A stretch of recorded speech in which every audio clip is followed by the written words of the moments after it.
Have you ever noticed that almost no one sees themselves as the villain of their own story? Even when we cross clear lines, we always manage to find an elegant explanation.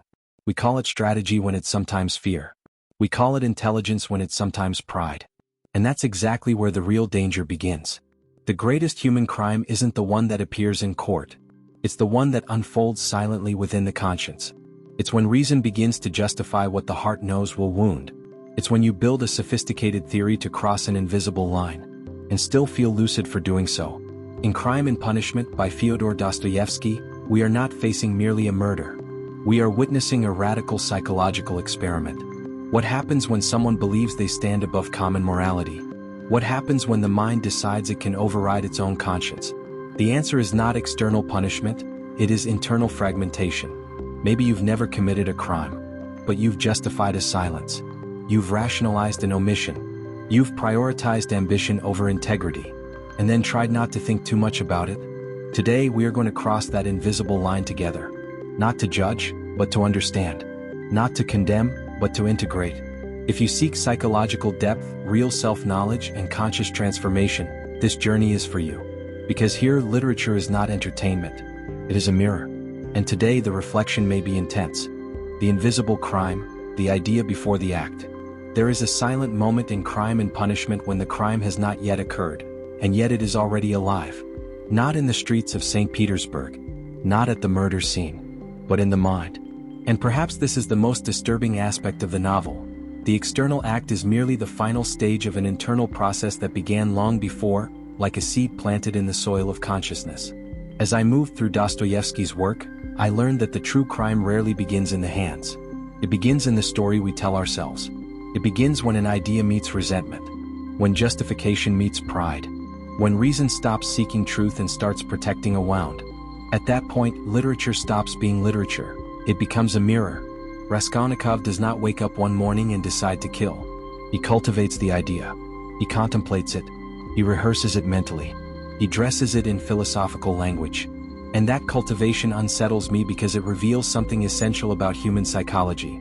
Evil is rarely impulsive. It is rationalized, constructed, explained until it feels necessary. How often do we do the same on a smaller scale? We don't kill anyone, but we justify small dishonesties, small acts of coldness, small betrayals of our own integrity. We call it strategy. We call it survival. We say, I had no choice. And without noticing, we train the mind to separate itself from moral conscience, creating an inner division that will eventually demand a price. What fascinates me deeply is that Raskolnikov's crime is born from a theory, the theory of the extraordinary man. The idea that certain individuals stand above common morality because they carry a greater mission. Notice the subtlety. The problem does not begin with raw hatred. It begins with an elevated idea, with sophisticated intellectual justification. This is where arrogance disguises itself as philosophy. That leads me to an uncomfortable question. How often do we use noble concepts to mask darker impulses? We speak of meritocracy to hide contempt. We speak of efficiency to legitimize cruelty. We speak of personal growth while avoiding our own shadows. The mind is brilliant at constructing coherent systems that acquit us before ourselves. There is something profoundly existential here. Human beings are uniquely capable of creating complex narratives to authorize their own deviations. An animal acts on instinct. We act on ideology. And when ideology disconnects from compassion, it becomes dangerous, not because it is irrational but because it is too rational, too cold, too clean. Raskolnikov lives in psychological tension before the crime. He oscillates between fever and apathy, grandeur and misery, pride and humiliation. This oscillation is not merely literary, it is deeply human. When we nourish an idea that violates our conscience, the body reacts. Sleep changes. Mood swings intensify. Irritability increases. The mind becomes obsessive. It is as if the soul is trying to warn us before we cross an invisible line. Perhaps the greatest lesson of this first movement of the novel is this: the invisible crime is the inner rupture. It is the moment we begin to split. When one part of us knows something is wrong while another insists it is right. That division is the real battlefield. The external act is only the inevitable consequence of a war already being fought within. In modern life, this process is subtle. It happens when we begin to justify the dehumanization of others. When we treat people as obstacles. When we turn relationships into utility. when ambition becomes more important than integrity. None of this appears dramatic at first, but every major rupture begins with a small internal concession. I like to observe my own thoughts as if they were visitors. When an idea arises, especially one charged with resentment or superiority, I try not to immediately identify with it. I ask, is this true or just a convenient narrative? That simple practice can prevent many invisible crimes. Because what goes unquestioned grows stronger. Dostoevsky seems to suggest that evil is not an event, it is a process. And the process begins in thought. Repeated thoughts build beliefs. Beliefs feed decisions. Decisions shape destiny. Crime, therefore, is the culmination of a mental path traveled in silence. If we want to transform our lives, it is not enough to monitor our actions, we must monitor our ideas. But there is something even deeper. The idea that leads to crime is born from a wound. Raskolnikov is humiliated by poverty, by a sense of uselessness, by perceived social injustice. His theory does not arise in a vacuum, it arises from unintegrated pain. And that forces me to examine my own personal theories. How many of them are sophisticated attempts to compensate for insecurity? When we do not recognize our wounds, we begin constructing systems to protect them. Those systems can become rigid, cold, and dangerous. Pride turns into armor. Intelligence becomes a shield. Criticism transforms into a weapon. And all of this happens before any visible crime.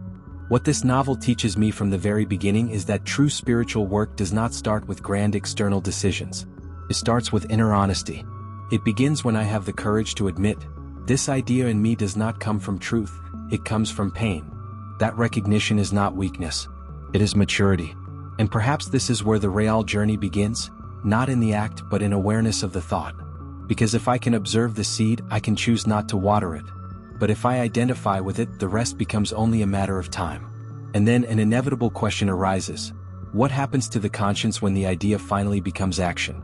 The extraordinary man, the temptation to stand above morality. There is something deeply seductive about the idea of being different. Not merely different, but superior. In Crime and Punishment, Dostoevsky gives that seduction a philosophical form, the theory of the extraordinary man. And I must confess something uncomfortable. At first glance, the theory is not absurd. It is intelligent, logical, in a certain way convincing. Raskolnikov argues that certain individuals, those who reshape history, have the right to transgress ordinary moral boundaries. He invokes figures like Napoleon Bonaparte as examples of someone who violated norms, caused suffering, yet was legitimized by the magnitude of his achievements. The implicit question is disturbing. If the outcome is grand, can the means be absolved? This question runs through centuries of moral philosophy. But what interests me here is not academic debate. It is what this idea reveals about the human psyche. The theory of the extraordinary man is, above all, an attempt to reorganize self-esteem. It is a response to humiliation, a reaction to insignificance. When I feel small, I can accept my condition, or I can construct a narrative in which I am misunderstood, destined for something greater, above the rules that constrain others. That narrative is powerful. It turns frustration into mission, envy into conviction, resentment into philosophy. What strikes me is that this temptation does not belong only to 19th century literary characters. It is alive today. It appears in more sophisticated forms. The entrepreneur who believes exploitation is justified because he is creating progress. The leader who excuses abuse because he is building something bigger. The individual who betrays because he deserves more. The psychological structure is the same. The idea of being extraordinary can become a moral anesthetic. It creates an internal hierarchy where my vision outweighs another's suffering. And the most dangerous part is that this does not occur grotesquely. It happens elegantly, with arguments, with logic. Raskolnikov does not see himself as a villain. He sees himself as an experiment. He wants to test whether he belongs to the category of those who dare. That is the tragedy. The crime is not only against the victim, it is a test against himself. Am I great enough to transgress? That question echoes in his conscience. At some level, we have all performed smaller versions of that test. When we ignore a principle just to see how far we can go. When we cross an internal boundary to prove something to ourselves. It is not about money or power. It is about identity. There is an existential dimension here. Human beings struggle with mediocrity. We crave meaning, impact, significance. And when we cannot access those through healthy paths, creation, service, inner growth, we may seek them through destructive ones. The paradox is that true greatness does not need to prove itself. It does not arise from comparison. It arises from integration. But the wounded mind cannot grasp that. It needs contrast, superiority, differentiation. Dostoevsky does not mock the theory. He exposes it. He reveals its internal logic, its seduction, its apparent coherence, and then its psychological cost. Because when someone places themselves above common morality, they also place themselves above the human community. And that generates isolation. To be extraordinary under this logic is to stand alone, to breathe thinner air. What begins as exaltation can quickly turn into vertigo. In contemporary life, that vertigo appears as moral burnout, chronic anxiety, obsessive self-validation. When our identity is built on being too special for ordinary rules, any failure becomes catastrophic. Not just a mistake but a fall from a pedestal. I have learned that the temptation to stand above morality often hides fear of being ordinary. Yet there is deep beauty in the ordinary condition. Eating, working, loving, failing, learning. Ordinary life contains wisdom that pride dismisses. Perhaps real spiritual maturity is accepting that we do not need to stand above to be whole. Raskolnikov believes that if he can commit the crime without collapsing under guilt, he will prove his extraordinariness. But that is a shallow understanding of strength. Strength is not the absence of guilt. Strength is the capacity to feel, integrate, and transform it. When we deny our humanity in the name of greatness, something within us begins to fracture. Compassion retracts. Empathy weakens. Conscience protests quietly. And that protest does not disappear simply because we choose to ignore it.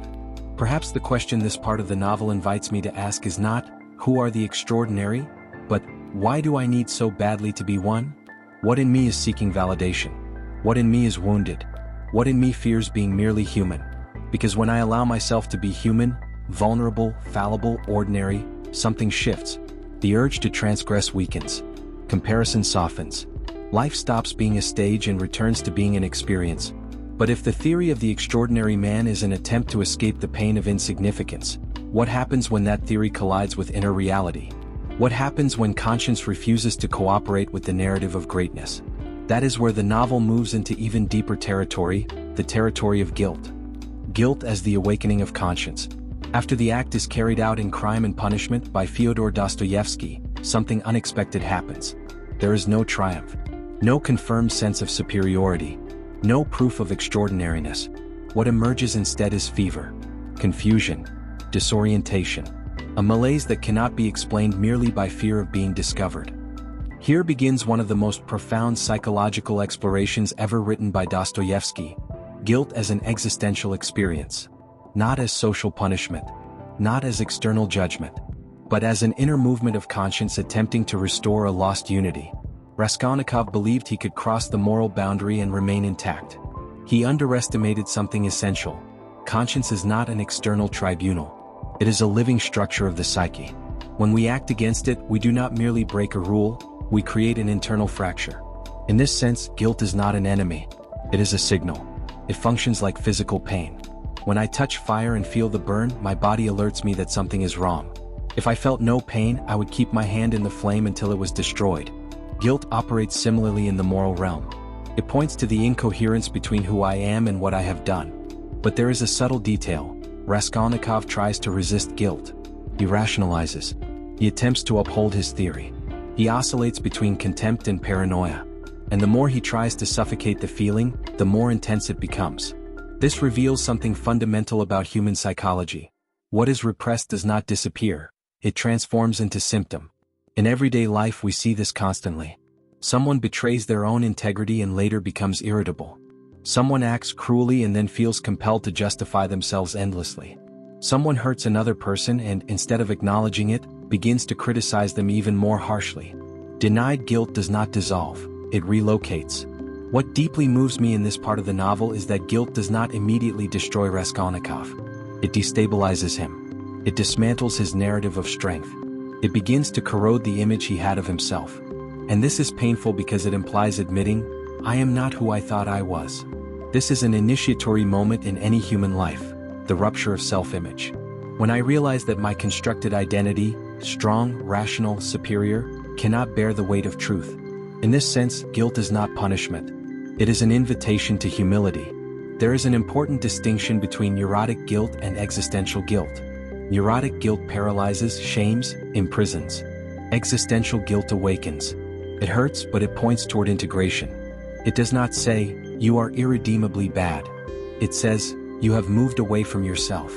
Raskolnikov begins to experience this internal distance. He isolates himself.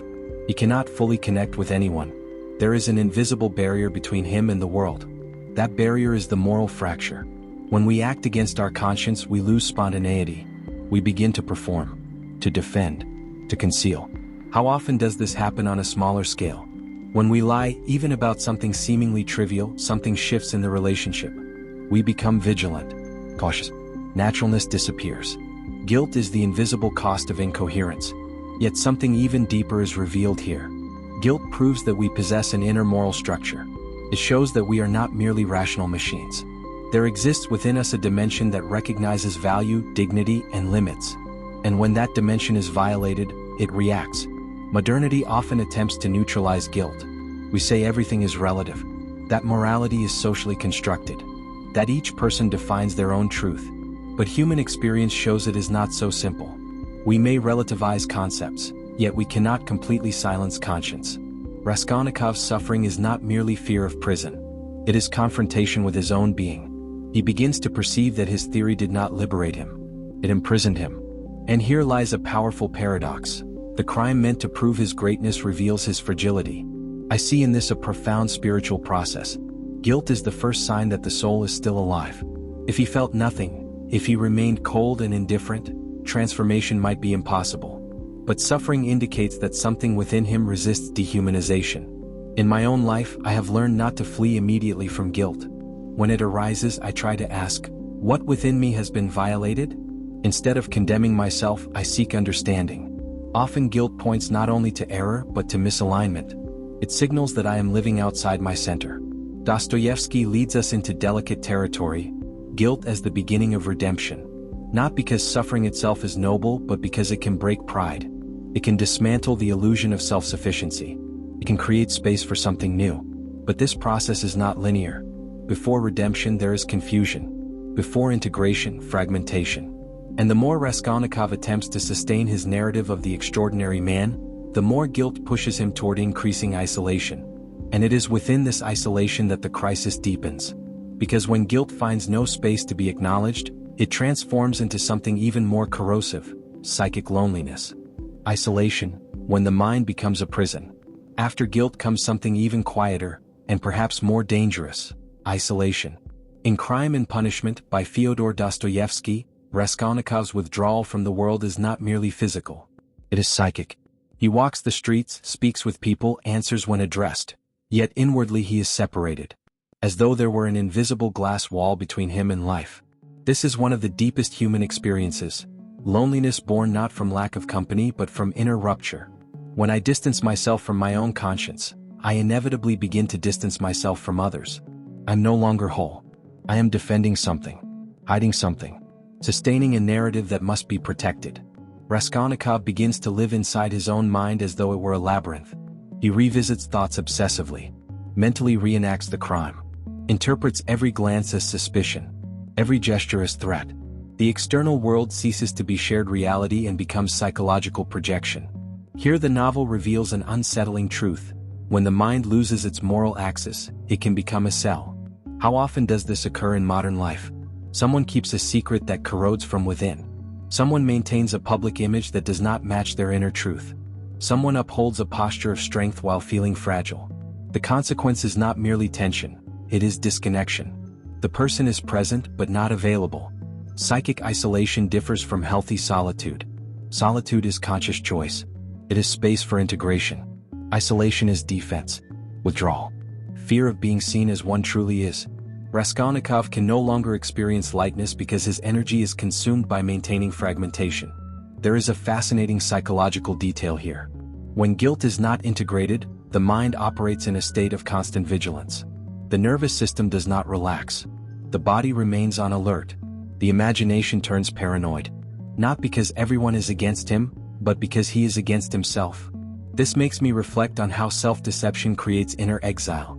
When I deny something true within me, I begin to live as a stranger to my own soul. I may smile, work, converse, yet there is a constant background noise, a tension that does not disappear. Raskolnikov avoids genuine contact. He pushes away those who attempt to come close. He is easily irritated. He oscillates between arrogance and apathy. This oscillation is typical of fragmentation. One part longs for connection, another fears exposure, and that ambivalence is exhausting. In everyday life, this can manifest subtly: difficulty sustaining deep relationships, a tendency towards superficial conversations, fear of being truly known, because to be known implies risk, the risk that another will see what I myself avoid facing. Dostoevsky, with his acute understanding of human psychology, shows that the true punishment begins before formal imprisonment. The punishment is separation from the human community, loss of spontaneity, inability to feel part of life's flow. There is something spiritually significant here. The human being is relational by nature. We need mirrors, exchange, mutual recognition. When we isolate ourselves due to pride or guilt, we break this vital circuit. I notice that whenever I maintain a posture that does not align with my inner truth, I begin to close off. Not because someone excludes me, but because I exclude myself. The mind produces justifications, yet the body feels the weight. The heart feels the distance. Isolation also feeds distortion. Without genuine dialogue, our ideas are not challenged. They grow in darkness. They become absolute. Raskolnikov, locked within his theory and his guilt, loses contact with perspectives that might soften his rigidity. The isolated mind radicalizes. In hyperconnected modernity, isolation assumes a paradoxical form. We are surrounded by people, messages, notifications, and yet profoundly alone.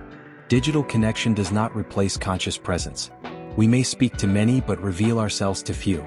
Raskolnikov's drama reveals that when the mind disconnects from moral conscience and the human community, it begins to spin around itself. That constant spinning produces vertigo. Identity becomes fragile. Perception unstable. Yet something even more delicate emerges. Deep down, he longs to be understood, to be seen, to have someone pass through the invisible glass.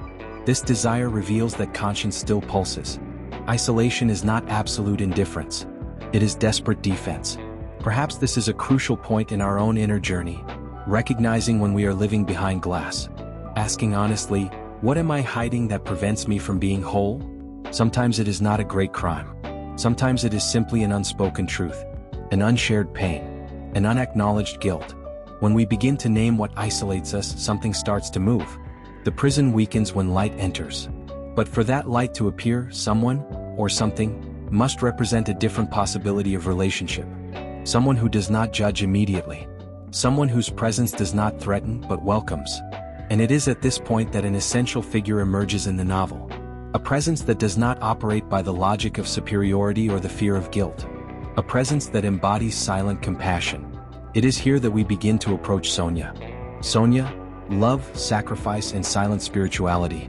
Amid Raskolnikov's moral fever and growing isolation, a presence appears that does not impose, debate theories, or attempt to win arguments. In Crime and Punishment by Fyodor Dostoevsky, Sonia emerges as something almost paradoxical: outward fragility and inner strength. And perhaps that is precisely what makes her presence transformative. Sonia holds no social power, no status, no recognition. Her life is marked by suffering and humiliation. And yet there is in her a dignity that does not depend on circumstance. This leads me to reflect on the difference between strength constructed by ego and strength born of the soul. While Raskolnikov seeks to affirm himself through the theory of the extraordinary man, Sonia lives a silent spirituality. She does not argue for superiority. She does not claim special rights. She simply remains human amid chaos. And that persistence is, in itself, revolutionary. There is something deeply symbolic in their relationship. Raskolnikov represents the proud mind attempting to rise above morality. Sonia represents the heart that accepts the vulnerability of the human condition. He seeks greatness through rupture. She lives greatness through compassion. What moves me is that Sonia does not condemn Raskolnikov with rigid moralism. She suffers as she perceives his pain, yet she does not abandon him. She sees the crime, but she also sees the human being behind it. This capacity to see beyond error is one of the highest forms of consciousness. In daily life, it is rare to encounter someone who sees us in our totality. We are usually reduced to our worst act or our best performance. Sonia, however, looks at Raskolnikov as someone who can still transform. She does not romanticize wrongdoing, but neither does she deny redemption. Her posture reveals a non-dogmatic spirituality. It is not the imposition of external rules. It is the embodiment of compassion. It is the understanding that human suffering is complex, and that healing does not arise from humiliation, but from truth received with welcome. I notice that when someone offers me genuine presence in moments of error, something dissolves within me. Defense weakens. Pride softens. The need to justify diminishes. Compassion creates a safe space where conscience can emerge without terror. Sonia represents that space. Symbolically, she is conscience embodied in the form of love. Not naive love. Not permissive love. But love that sustains truth without abandoning the person. There is a profound lesson here about inner development. We often believe transformation occurs only through rigid discipline or severe punishment. Yet the novel suggests another path. Transformation can also arise through encounter with someone who mirrors us with integrity. Sonia dismantles the theory of the extraordinary man without engaging it intellectually. In the presence of authentic compassion, the idea of superiority loses meaning. Pride finds no nourishment when met with tenderness. Perhaps this is one of the greatest spiritual lessons of the novel. True love does not deny responsibility, but provides support to assume it. Sonia does not absolve Raskolnikov in a moral sense. She invites him to face the truth. In modern times, we speak frequently of self-sufficiency, emotional independence, not needing anyone.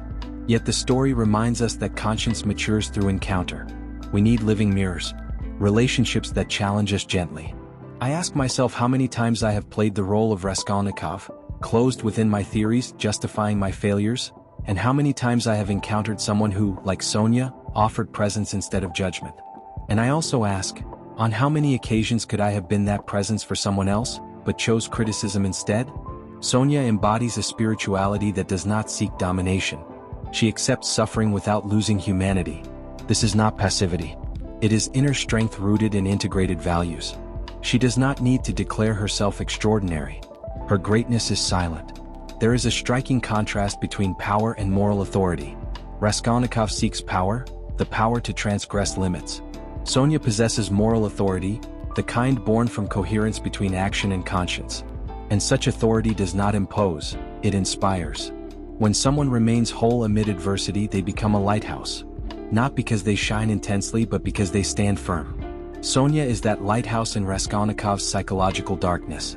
Her presence reveals that a path of return still exists.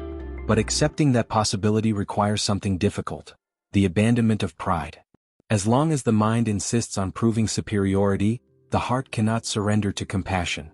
And it is precisely within this tension, between pride and humility, that the inner battle intensifies. Because to love and to be loved truthfully requires that the mask fall. The psychological underground: pride, humiliation, and self-sabotage. If Sonia represents the possibility of redemption through love, Raskolnikov's interior remains a territory of conflict. In Crime and Punishment by Fyodor Dostoevsky, a psychological movement intensifies after his encounter with compassion, the confrontation with his own underground. And when I speak of the underground, I am not referring merely to a dark emotional state, but to a deep layer of the psyche where pride and humiliation coexist in paradoxical tension. Dostoevsky understood this inner dynamic like few others. Pride does not necessarily arise from strength. It often emerges from a wound. The smaller someone feels, the more inflated their self-image may become in compensation. Raskolnikov oscillates between feeling destined for greatness and feeling utterly miserable. That oscillation is the portrait of self-sabotage. There is something profoundly human in this movement. When we fail to sustain the grand image we created, we do not automatically become humble. We may become even more defensive. The mind says, "I could have been extraordinary." The heart whispers, "Maybe I never was." That tension generates intense psychological suffering. The psychological underground is where we store our contradictions. It is where envy, resentment, fear of failure, and the hunger for recognition are hidden. We avoid visiting this space because it threatens our self-image. But ignoring it does not make it disappear. On the contrary, it begins influencing our decisions invisibly. Raskolnikov is not merely someone who committed a crime, he is someone internally divided. That division fuels self-destructive behaviors. He provokes, he challenges, He moves toward risk as if unconsciously seeking exposure. This is a hallmark of self-sabotage. When guilt is not integrated consciously, the unconscious seeks punishment. How often do we do the same in our own lives? We make choices that compromise opportunities. We end relationships that could have matured. We create unnecessary conflicts. Then we blame bad luck or circumstance. But if we look honestly, we may find a pattern. When we are not reconciled with ourselves, we sabotage what could bring balance. Wounded pride would rather destroy than admit fragility. Because admitting fragility requires humility. And humility means recognizing that we are not the idealized image we constructed. This is one of the most difficult passages in inner maturation. In Raskolnikov's underground, there is also an unconscious need for expiation. He suffers yet resists full acknowledgement. He longs for relief yet fears surrender. This ambivalence is typical of someone still imprisoned by a narrative of superiority. I have come to see that pride can be a prison more rigid than any physical cell. When I cling to being right, I lose flexibility. When I cling to appearing strong, I lose authenticity. And the more fiercely I defend that image, the further I drift from myself. Humiliation plays a central role here. Raskolnikov cannot bear the idea of being ordinary, insignificant. His theory is born from that refusal. Yet ironically, the crime throws him into an even more humiliating condition. Emotional dependence, instability, vulnerability. Life confronts him with precisely what he tried to deny. This movement reveals a profound truth. What we intensely reject tends to confront us in amplified form. If I reject my fragility, life will find ways to expose it, not as mystical punishment but as a psychological consequence of denial. The underground is also a place of potential transformation, because it is there that masks crack. When self-image fractures, authenticity becomes possible. But this passage requires courage. It demands walking through shame without self-destruction.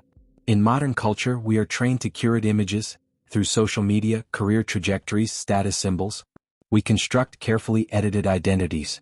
But we rarely learn to dialogue with our underground. Without that dialogue, self-sabotage becomes inevitable. We may achieve external success and still feel internal emptiness. Raskolnikov begins to realize that his theory cannot shield him from his own suffering. Imagined greatness cannot sustain emotional reality. The more he resists, the clearer it becomes that a different rupture is necessary, not a rupture with morality but a rupture with pride. I prefer to see the underground not as an enemy, but as unexplored territory. Yes, our shadows dwell there, but so does our raw humanity. When we dare to look at that space without immediate judgment, integration begins. Yet as Raskolnikov oscillates between arrogance and self-contempt, the tension intensifies. Self-sabotage cannot continue indefinitely.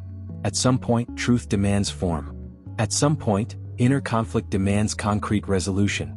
And that resolution begins to point toward an inevitable gesture: confession. Confession, the transformative power of truth. There comes a moment in Crime and Punishment by Fyodor Dostoevsky, when inner tension can no longer be sustained purely on a psychological level. Conflict must take shape. Fragmentation must become language. And it is here that confession emerges, not as defeat but as existential turning point. Dostoevsky understood something essential about the human soul. Truth carries specific weight. While hidden, it compresses. When spoken, it reorganizes. It does not necessarily bring immediate relief, but it shifts energy from concealment to integration. Raskolnikov struggles against this moment. To confess means surrendering the final defense. It means abandoning the theory of the extraordinary man. It means admitting he was not above common morality. And for him, that admission is more painful than legal punishment. There is something deeply human in this resistance. Confession is not merely revealing a fact. It is exposing a flawed identity. It is saying, "I was wrong." That sentence directly confronts pride. As long as I justify, I preserve a favorable narrative. When I confess, I relinquish the idealized construction. But here lies the central point. Confession is not only a legal or religious act. It is a psychological movement of reintegration. When I assume my truth, I stop dividing my energy between sustaining a mask and hiding a shadow. The psyche begins to unify. How many small untruths fragment us? We do not need to commit dramatic crimes. It is enough to betray a personal value, to lie in order to protect an image, to avoid an apology. Every concealment generates inner tension. Confession is liberating because it restores coherence. It does not erase consequences, but it eliminates duplicity. And duplicity is exhausting. Living with two versions of oneself, the public and the secret, drains vital energy. As Raskolnikov approaches truth, he experiences something paradoxical: fear and relief simultaneously. Fear of exposure. Relief at the possibility of no longer fighting himself. This paradox is characteristic of any genuine maturation process. I have noticed that whenever I postpone a necessary conversation, anxiety grows. The mind creates catastrophic scenarios. Yet when truth is finally spoken, even if painful, clarity emerges. And clarity stabilizes. Confession also has a relational dimension. By revealing truth, I allow another to see me without filters. That creates vulnerability. And vulnerability is the ground where authentic relationships are born. Without it, we remain in roles. When Raskolnikov confesses, he breaks not only silence but isolation. He re-enters the common human field, where mistakes are possible and responsibility is necessary. He stops trying to be extraordinary and accepts being human. That acceptance is more revolutionary than his former philosophical project. It requires real courage. It is easier to sustain a grand theory than to admit fragility. Confession demands passing through shame without self-annihilation. Modern culture tends to avoid confession. We prefer justification, reinterpretation, relativization. But without this gesture of truth, growth remains superficial. We may accumulate knowledge, yet lack integration. We may speak of consciousness while remaining divided. Spoken truth reorganizes identity. It creates a boundary, before and after. Not because the person becomes perfect, but because they choose no longer to live fragmented. That choice inaugurates a new stage of maturity. Dostoevsky does not romanticize this moment. Confession is not an immediate happy ending. It is the beginning of a difficult path. But it is a real path, unlike the abstract illusion of superiority. When I assume my truth, I also assume my consequences. And that is profoundly liberating. Freedom is not escaping responsibility, it is choosing it consciously. Perhaps the question this stage leaves me with is this: what in my life still needs to be named? Which truth do I postpone out of fear of losing an image? Which part of me remains hidden in the underground? As long as truth remains unspoken, I remain imprisoned within myself. But when I choose to confess, whether to another or to myself, I initiate reconstruction. That reconstruction does not happen without pain. Suffering does not disappear with confession, it changes nature. It ceases to be corrosive and becomes purifying. And this brings us into the most difficult and most transformative territory of the novel: suffering as a path to integration. Suffering and expiation. Pain as a path to integration. After confession, immediate lightness does not arrive. In Crime and Punishment by Fyodor Dostoevsky, the road before Raskolnikov is neither romantic nor comfortable. It is arduous, concrete, marked by consequence. And here the novel reaches rare spiritual depth. Suffering ceases to be mere punishment and becomes a possibility for integration. Dostoevsky does not treat pain as dramatic spectacle. He treats it as process. There is a fundamental difference between unconscious suffering and conscious suffering. The first corrodes. The second transforms. Before confession, Raskolnikov's suffering was fragmented, feverish, paranoid, defensive. It was the suffering of someone fighting himself. After confession, pain changes nature. It remains intense, but it gains direction. It stops being escape and becomes passage. There is something profoundly counterintuitive here. Contemporary culture teaches us to avoid pain at all costs. We anesthetize discomfort with distractions, justifications, constant entertainment. But the novel suggests something different. When pain is embraced with responsibility, it becomes a field of inner reconstruction. Expiation is not neurotic self-punishment. It is not eternal guilt. It is active recognition of consequences. It is accepting that error generates impact, and that this impact must be walked through. That crossing reorganizes identity more deeply than any theory. Whenever I try to escape consequences quickly, something remains incomplete. The lesson does not integrate. But when I accept necessary discomfort, a difficult conversation, concrete repair, a period of restructuring, maturity develops. Conscious suffering shatters illusions. It places us face to face with our humanity without cosmetics. Raskolnikov, stripped of the fantasy of the extraordinary man, must confront his real limitation. And in that confrontation, a humility emerges that intellectual reflection alone could never produce. There is also a delicate spiritual dimension here. Suffering, when neither romanticized nor denied, reveals depth. Life is not only pleasure and achievement, it is process. refinement, confrontation with shadow. Pain can embitter us or awaken us. The difference lies not in intensity but in posture. If I resist and victimize myself, I harden. If I assume and reflect, I expand. Raskolnikov begins to move through this stage, not as someone suddenly enlightened, but as someone gradually allowing reality to transform him. Expiation is slow, quiet, repetitive, and it is within that rhythm that integration occurs. Modern life demands speed, instant healing, accelerated growth, immediate overcoming. But the novel reminds us that certain processes cannot be rushed. The reconstruction of conscience requires time. There is something liberating in accepting this. When I stop fighting the fact that error has consequences, I begin collaborating with my own maturation. Suffering ceases to be enemy and becomes teacher, not because it is pleasant but because it reveals truth. Sonia remains by Raskolnikov's side throughout this process. This shows that expiation does not require absolute isolation. It is possible to suffer consciously without being alone. Support does not remove pain, but it makes it bearable.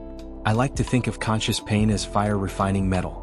It does not destroy essence, it removes impurities.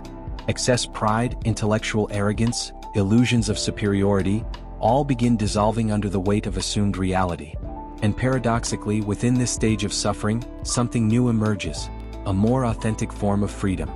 Not the freedom to act without limits, but the freedom of no longer needing to sustain a lie. Accepted suffering reorganizes priorities. It simplifies. It reveals what truly matters. And when conscience passes through this passage, it begins opening to something that once seemed impossible: genuine transformation.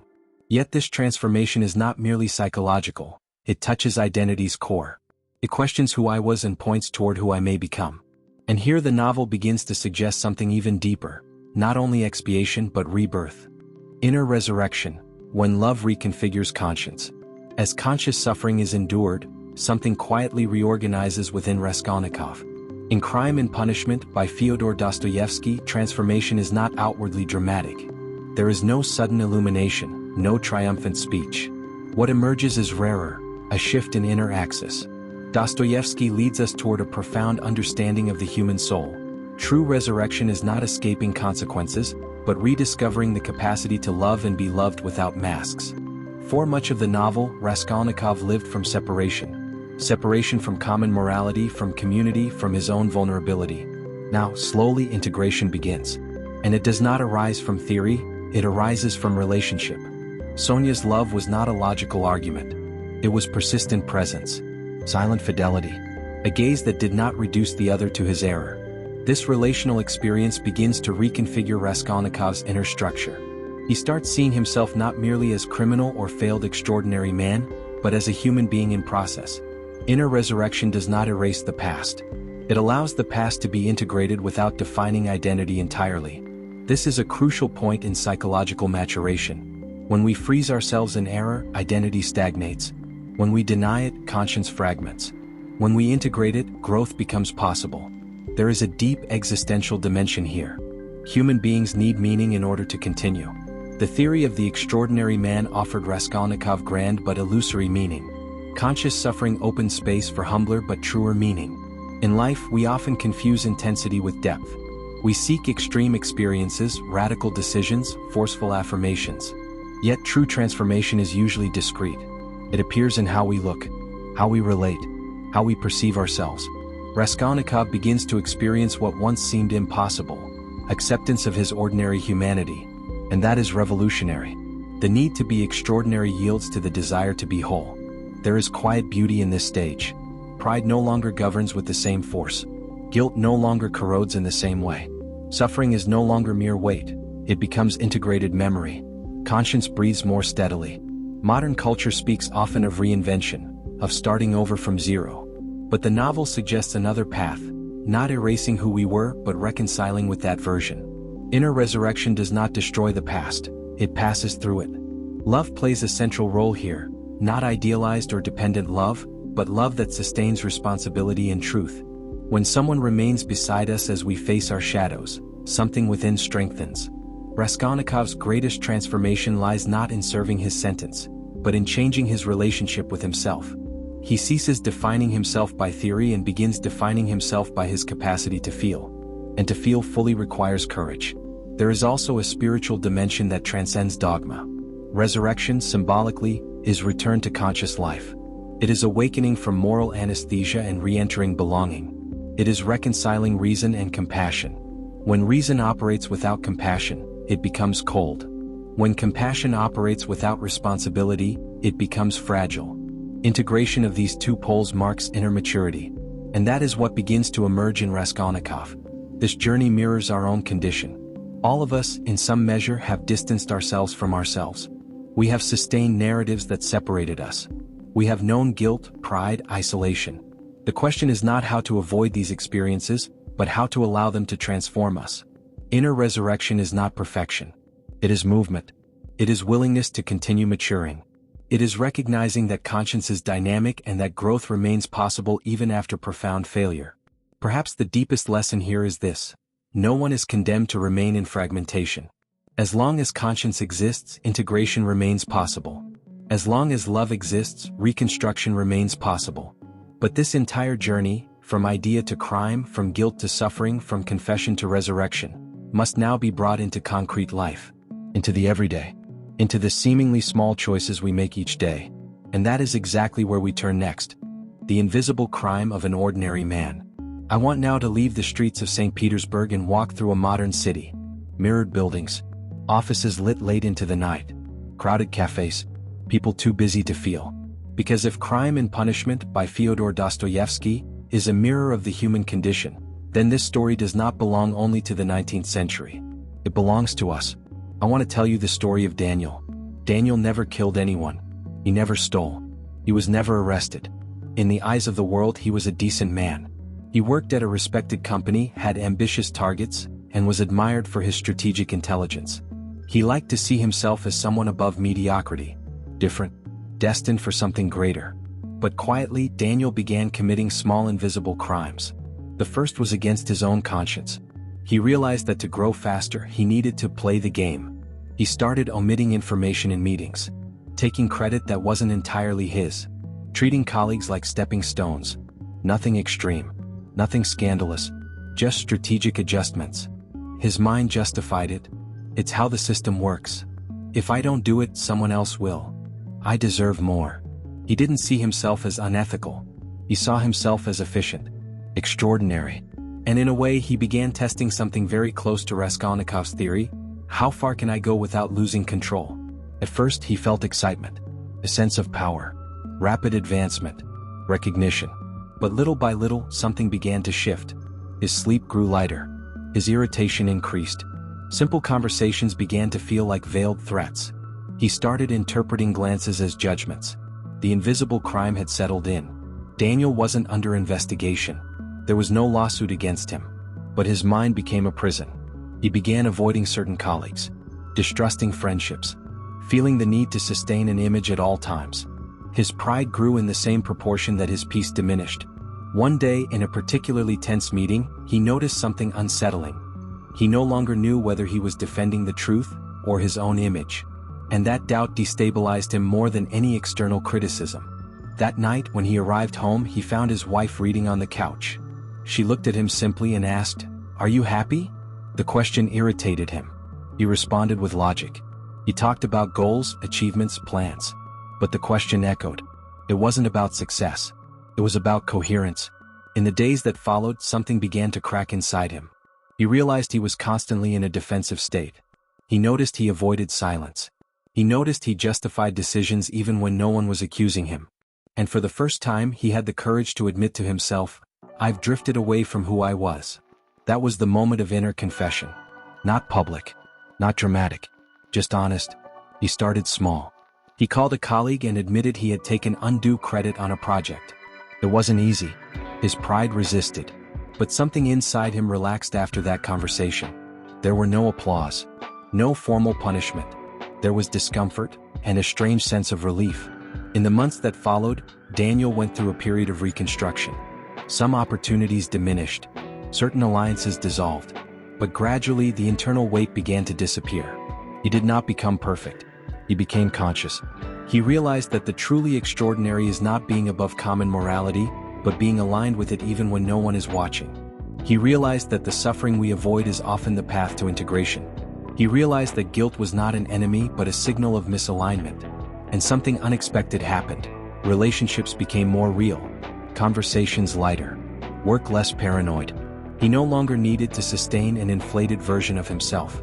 Daniel did not experience a mystical resurrection. He experienced an ethical resurrection. He returned to inhabiting his own body without constant tension. He returned to sleeping peacefully. That is the part that moves me most in the journey initiated by Fyodor Dostoevsky. The true punishment is not external. It is fragmentation. And true redemption is not escaping consequences. It is integrating the truth. Perhaps you have never committed a dramatic crime. But perhaps you are sustaining small inconsistencies, small justifications, small personal theories that place you above your own conscience. I say this not as accusation but as invitation. Ask yourself, where am I living divided? What narrative am I sustaining to protect my pride? What truth am I postponing because I fear losing the image? Raskolnikov's journey is not about murder. It is about conscience. It is about the moment we realize that intelligence without compassion fragments us. That pride without humility isolates us. That success without integrity empties us. And the good news is this: as long as you feel discomfort, as long as something in you questions, as long as conscious guilt exists, your soul is alive. If this video touched something in you, write in the comments a simple sentence. I choose integration. Not for me, not for the algorithm, but as a symbolic gesture before yourself. And if you feel this content might help someone living in invisible crime, share it. Sometimes a deep reflection arrives exactly when someone needs to cross their own confession. Because in the end, we are all writing our own version of crime and punishment. The question is, will it be a story of fragmentation or of inner resurrection? In Crime and Punishment by Fyodor Dostoevsky, the crime does not begin with the axe. It begins with an idea. And that is exactly how Daniel's story begins. Daniel never killed anyone. He was competent, articulate, strategic. He grew up hearing that he needed to be different, go beyond, not be ordinary.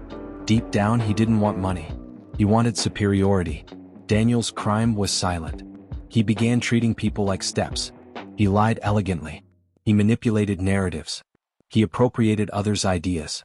He subtly sabotaged colleagues. But everything had a noble justification. It's the market.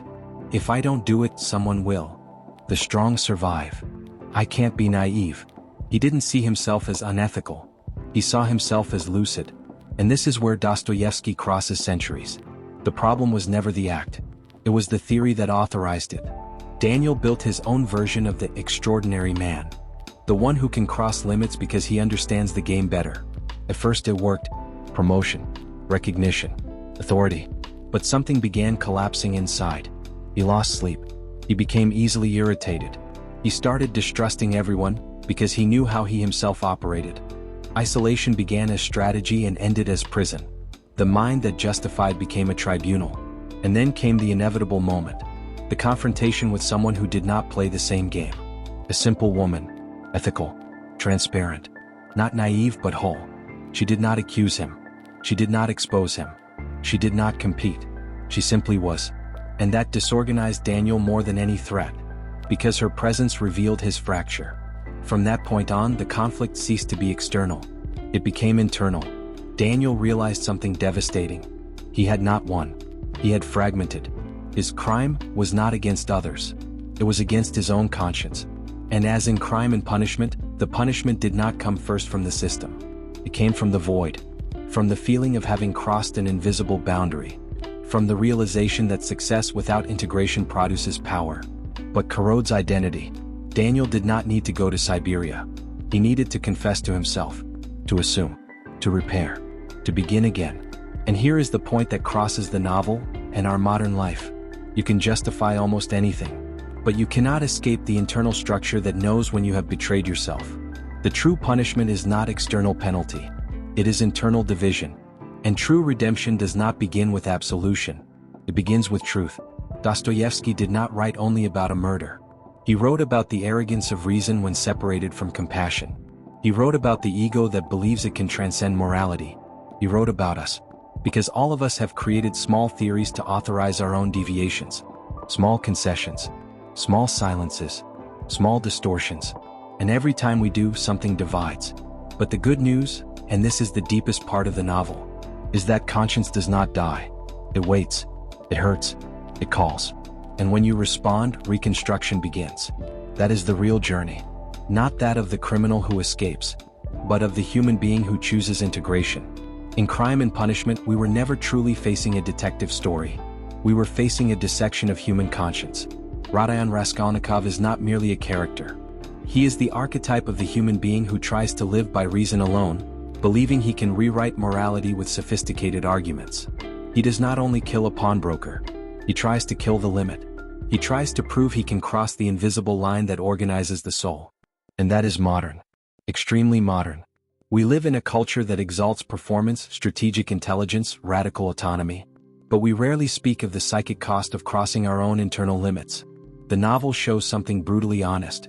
You can build a theory that justifies anything, but you cannot silence the structure of conscience that perceives the fracture. Guilt is not a system error.